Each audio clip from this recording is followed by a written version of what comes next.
নমস্কার, welcome to my channel সময়শীল শ্রী শ্রী রাধাকৃষ্ণ গোপাল শ্রীমদ ভগবদ গীতা।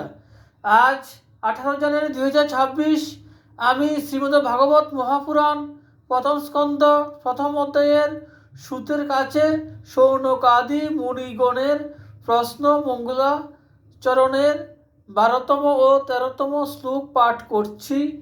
47 পৃষ্ঠার।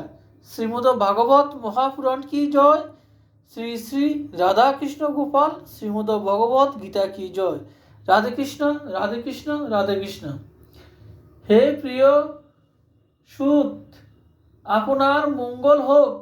যদু বংশীয়দের রক্ষক ভক্ত বৎসল ভগবান শ্রীকৃষ্ণ বাসুদেবের পত্নী দেবকীর গর্ভে কেন অবতীর্ণ হয়েছিলেন তা তো আপনি জানেনই। আমরা সে বৃত্তান্ত শুনতে চাই।